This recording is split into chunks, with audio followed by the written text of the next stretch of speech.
Assalamualaikum warahmatullahi wabarakatuh. Di sini saya akan sedikit menjelaskan tentang artikel saya yang berjudul Hukum Pembiayaan Sewaguna Usaha dalam Masyarakat. Yang pertama adalah landasan normatif. Hukum adalah impunan peraturan-peraturan yang dibuat oleh penguasa negara atau pemerintahan secara resmi melalui lembaga atau institusi hukum untuk mengatur tingkah laku masyarakat. Hukum berkembang melalui serangkaian proses penganalisaan dari berbagai aliran yang mendasarinya. Ilmu hukum bukanlah ilmu statis yang tidak berkembang karena perkembangannya akan selalu berjalan dengan perkembangan masyarakat. Kedudukan leasing di dalam Islam adalah sebagai alternatif baru dalam perbankan Islam. Secara umum leasing diperbolehkan dalam Islam, tetapi leasing yang tidak melanggar aturan-aturan syariah. Di dalam Al-Quran dijelaskan pada Quran Surat Al-Baqarah ayat 233 yang artinya, dan jika kamu ingin anakmu disusukan oleh orang lain, maka tidak ada dosa bagimu apabila kamu memberikan pembayaran menurut yang patut. Bertakwalah kamu kepada Allah dan ketahuilah bahwa Allah Maha melihat apa yang kamu kerjakan. Kemudian landasan normatif menurut hadis itu terdapat pada beberapa hadis, diantaranya menurut hadis riwayat Ibnu Majah, yaitu berikanlah upah pekerja sebelum keringatnya kering. Yang kedua, hadis riwayat Abdur Ar-Razzaq dari Abu Hurairah dan Abu Sa'id Al-Khudri, artinya barang siapa yang memperkerjakan pekerja, beritahukanlah upahnya. Kemudian yang terakhir, hadis riwayat An-Nasai, yaitu dahulu kami menyewa tanah dengan jalan membayar dari tanaman yang tumbuh. Lalu Rasulullah SAW melarang kami cara itu dan memerintahkan kami membayarnya dengan uang emas atau perak. Kedudukan leasing dalam syariah dapat dilakukan berdasarkan akad ijarah. Ini menurut fikih muamalah ya. Kedudukan leasing dalam syariah dapat dilakukan berdasarkan akad ijarah dan akad ijarah al-muntahiyah bitamlik. Menurut syariat Islam, ijarah telah dilakukan pada masa Rasulullah SAW dan para sahabatnya dalam bentuk sewa tanah dan kerja atau jasa. Dengan adanya praktek ini dapat dijadikan landasan teoritis prinsip-prinsip dasar leasing karena dari sisi substansinya ada persamaan. Sedangkan ijarah al-muntahiyah bitamlik terdapat persamaan pada praktek dengan financial lease pada perusahaan leasing konvensional.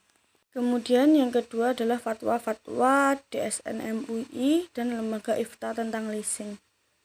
Fatwa menurut Kamus Bahasa Indonesia memiliki arti sebagai sebuah keputusan, jawaban, atau pendapat seorang mufti dalam menjawab sebuah permasalahan.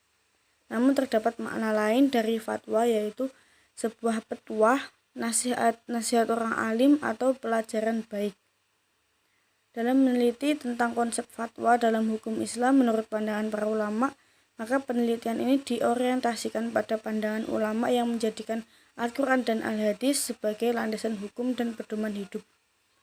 Kedudukan fatwa menurut Islam sangatlah penting karena fatwa merupakan pendapat yang dikemukakan oleh ahli hukum Islam atau fuqaha tentang hukum suatu masalah baru yang muncul di kalangan masyarakat. Ketika muncul suatu masalah baru yang belum ada ketentuan hukumnya secara eksplisit atau tegas, baik dalam Al-Quran, As-Sunnah, dan Ijma' maupun pendapat-pendapat fuqaha terdahulu, maka fatwa merupakan salah satu institusi normatif yang berkompeten menjawab atau menetapkan kedudukannya yang dianggap dapat menetapkan hukum atas suatu kasus atau masalah tertentu. Secara fungsional, fatwa memiliki fungsi tabyin dan taujih. Tabyin artinya menjelaskan hukum yang merupakan regulasi praktis bagi masyarakat, sedangkan taujih yaitu memberikan petunjuk serta pencerahan kepada masyarakat luas tentang permasalahan agama yang bersifat kontemporer. Fungsi tabyin dan taujih fatwa terikat dalam fungsi keulamaan, sehingga fatwa syariah yang telah dikeluarkan sejak generasi sahabat, tabi'in, tabi'ut, dan generasi sesudahnya hingga generasi ulama sekarang. Karakteristik fatwa klasik lebih bersifat individual dan mandiri. Kemudian dalam era mazhab, fatwa-fatwa yang dibuat berada dalam lingkup mazhab fikih tertentu. Sedangkan fatwa kontemporer sering bersifat lintas mazhab atau paduan antar mazhab-mazhab. Terdapat beberapa istilah yang berkaitan dengan proses pemberian fatwa. Yang pertama adalah al-ifta atau al-futya. Al-futya artinya kegiatan menerangkan hukum syara sebagai jawaban atas pertanyaan yang diajukan. Yang kedua ada mustafti, artinya individu atau kelompok yang mengajukan pertanyaan atau yang meminta fatwa. Ketiga, mufti, artinya orang yang memberikan jawaban atas pertanyaan tersebut atau orang yang memberikan fatwa. Yang keempat adalah mustaftifih, artinya masalah, peristiwa, kasus, atau kejadian yang ditanyakan atas hukumnya. Yang ditanyakan status hukumnya.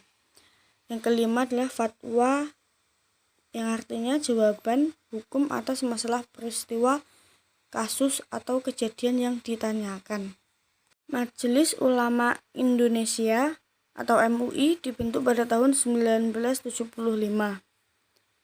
Sejak didirikan hingga sekarang, MUI telah melahirkan banyak sekali fatwa yang sebagian besar dikumpulkan dalam kumpulan fatwa Majelis Ulama Indonesia. Sedangkan Dewan Syariah Nasional atau DSN adalah dewan yang dibentuk oleh Majelis Ulama Indonesia yang bertugas dan memiliki kewenangan untuk menetapkan fatwa tentang produk, jasa, dan kegiatan bank yang melakukan kegiatan usaha berdasarkan prinsip syariah. Dewan Syariah Nasional merupakan bagian dari Majelis Ulama Indonesia yang membantu Dewan Syariah Nasional membantu pihak terkait seperti Departemen Keuangan, Bank Indonesia, dan lain-lain dalam menyusun peraturan atau ketentuan untuk lembaga keuangan syariah. Pedoman dasar Dewan Syariah Nasional meliputi dasar pemikiran, pengertian, kedudukan, status dan anggota, tugas dan wewenang, dan mekanisme kerja. Metode istinbat DSN MUI, tata cara penetapan fatwa MUI yang telah dijadikan pedoman sebagai berikut adalah ini dasar-dasar fatwa, yaitu Al-Quran, As-Sunnah, Al-Ijma', dan Al-Qiyas. Selanjutnya adalah fatwa DSN MUI leasing atau sewa guna usaha, diantaranya adalah yang pertama fatwa DSN MUI nomor 9 DSN MUI 4/2000 tentang. Selanjutnya yang ketiga adalah Undang-Undang tentang leasing atau sewa guna usaha. Peraturan Presiden nomor 9 tahun 2009 tentang lembaga pembiayaan dan dalam pasal 1 angka 5 menyebutkan bahwa sewa guna usaha atau leasing adalah kegiatan pembiayaan dalam bentuk penyediaan barang modal baik secara sewa guna usaha dengan hak opsi atau finance lease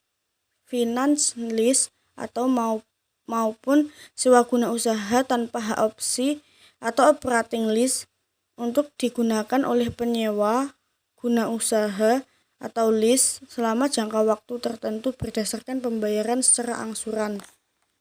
Pasal 3 selanjutnya disebutkan bahwa kegiatan usaha perusahaan pembiayaan meliputi sewa guna usaha, anjak piutang, usaha kartu kredit, dan pembiayaan konsumen. Sumber hukum perdata yang mendasari kegiatan sewa guna usaha yaitu ada dua, yaitu asas kebebasan berkontrak dan perundang-undangan di bidang hukum.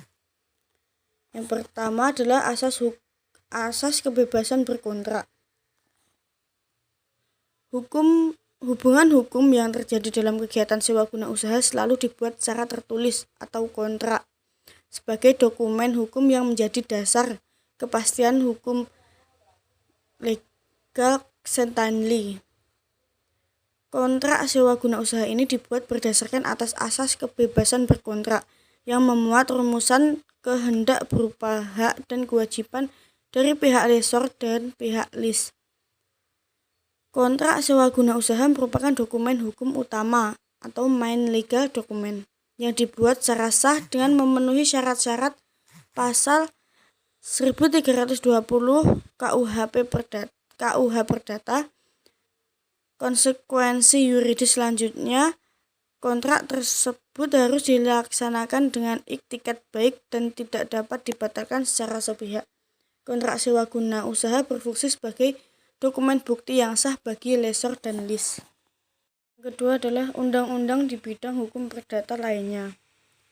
Sumber hukum sewa guna usaha yang berasal dari undang-undang di bidang perdata yaitu ketentuan sewa menyewa dalam Buku 3 KUH Perdata dan ketentuan dari berbagai undang-undang di luar KUH Perdata yang mengatur aspek perdata dari sewa guna usaha. Poin A yaitu perjanjian sewa menyewa. Perjanjian sewa guna usaha termasuk bentuk khusus dari perjanjian sewa menyewa yang diatur dalam pasal 1548 sampai 1580 KUH Perdata.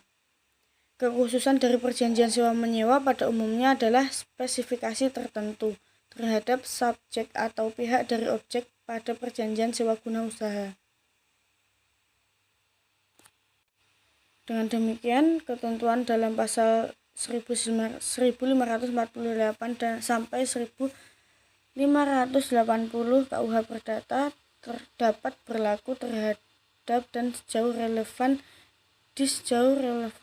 dengan sewa guna usaha kecuali jika dalam perjanjian ditentukan secara khusus menyimpang.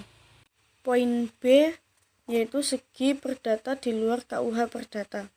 Sumber hukum sewa guna usaha berupa undang-undang di bidang hukum perdata di luar KUH Perdata, yaitu nomor 1 Undang-Undang nomor 40 tahun 2007 tentang perseroan terbatas.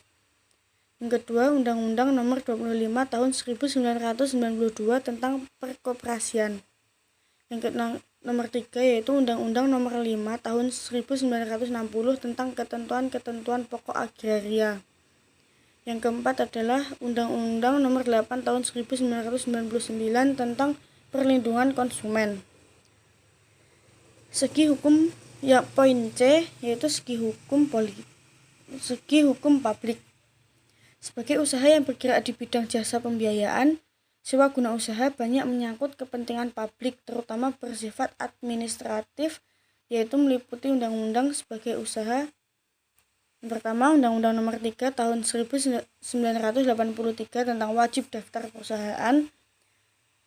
Yang kedua adalah Undang-Undang nomor 7 tahun 1992 sebagaimana telah diubah dengan Undang-Undang nomor 10 tahun 1998 tentang perbankan. Yang ketiga adalah Undang-Undang tentang perpajakan. Yang keempat adalah Undang-Undang nomor 8 tahun 1997 tentang dokumen perusahaan. Yang terakhir, yang kelima, ada Undang-Undang nomor 8 tahun 1999 tentang perlindungan konsumen. Kegiatan leasing secara resmi diperbolehkan beroperasi di Indonesia setelah keluar surat keputusan bersama antara Menteri Keuangan, Menteri Perindustrian, dan Menteri Perdagangan. Disahkan pada tanggal 1 Februari tentang perizinan usaha leasing di Indonesia.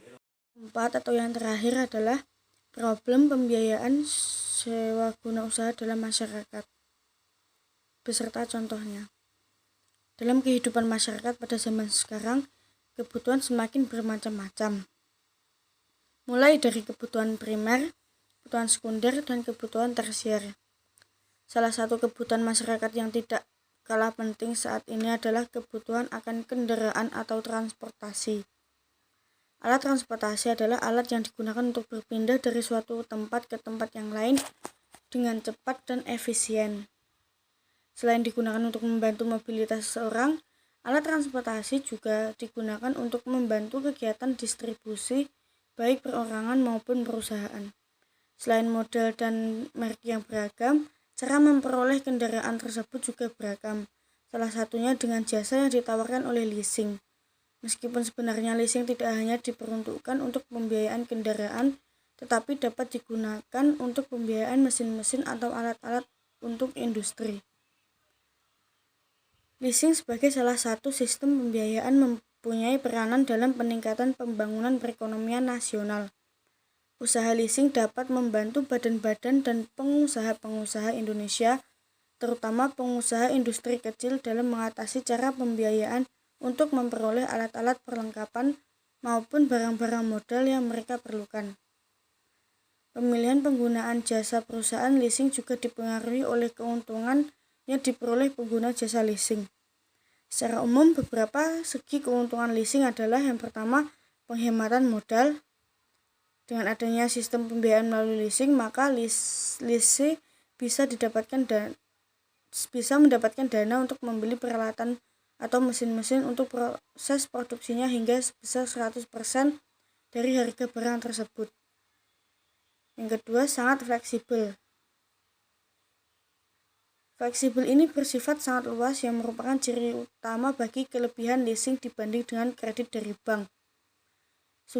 Yang ketiga adalah sumber dana. Sebagai sumber dana, leasing merupakan salah satu sumber dana bagi perusahaan industri maupun perusahaan komersil. Mekanisme untuk memperoleh dana yaitu melalui sell and lease back, yaitu atas aset yang sudah dimiliki oleh lease. Yang keempat adalah menahan pengaruh inflasi. Lease mengeluarkan biaya rental yang sama. Dengan demikian, nilai real dari rental tersebut telah berkurang atau bisa dikatakan bahwa lease membayar hari ini dengan perhitungan nilai mata uang kemarin. Yang terakhir atau yang kelima adalah sarana kredit jangka menengah dan jangka panjang. Saat ini dirasakan sangat sulit untuk mendapatkan dana pinjaman untuk mengatasi hal tersebut dan bisa menggunakan jasa leasing untuk mendapatkan dana tersebut. Dalam penerapannya pada saat ini terdapat ketidaksesuaian dengan apa yang sudah ditentukan dalam Keputusan Menteri Keuangan Republik Indonesia Nomor 1169 KMK 1 tahun 1991 tentang kegiatan sewa guna usaha atau leasing. Salah satunya adalah ketentuan yang terdapat pada pasal 9 ayat 1, yaitu setiap transaksi sewa guna usaha wajib diikat dengan suatu perjanjian sewa guna usaha atau lease agreement. Artinya, dalam setiap penggunaan jasa leasing harus terdapat ketentuan bahwa setiap pengguna jasa leasing harus disertai dengan perjanjian sewa guna usaha, tetapi praktiknya perjanjian tersebut terkadang tidak ditemukan. Kemudian selain pada perjanjian sewa guna usaha dalam alur pembelian barang melalui leasing, karena pihak lessor merupakan pihak yang melakukan pemesanan dan pembayaran terhadap suatu objek barang jadi barang tersebut, meskipun pada akhirnya barang akan diserahkan kepada pihak lease. Jadi berdasarkan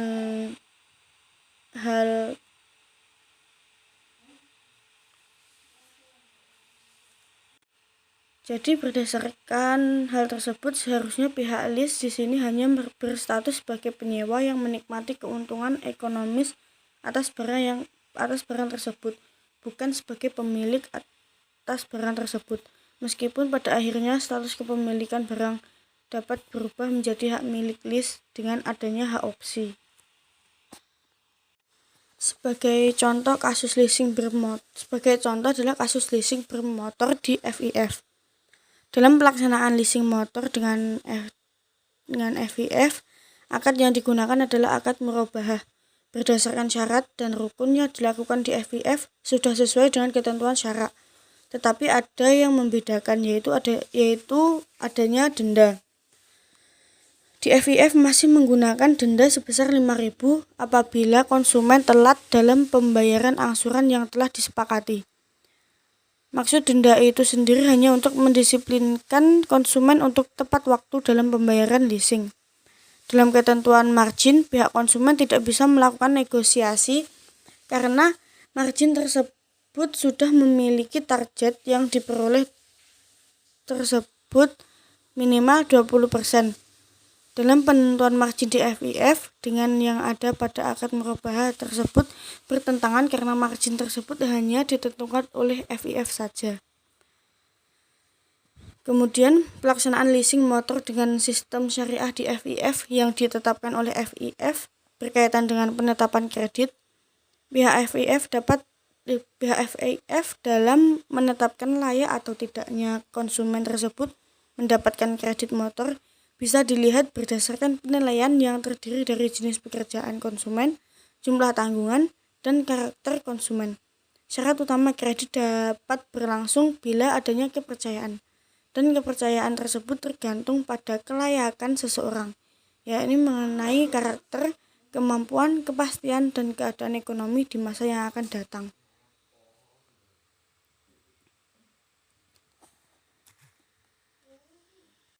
Dan sebenarnya di FIF itu menerapkan sistem denda sebesar 5.000 itu karena untuk menghindari kredit macet. Sekian pemaparan artikel dari saya. Apabila ada kurang lebihnya mohon maaf. Wassalamualaikum warahmatullahi wabarakatuh.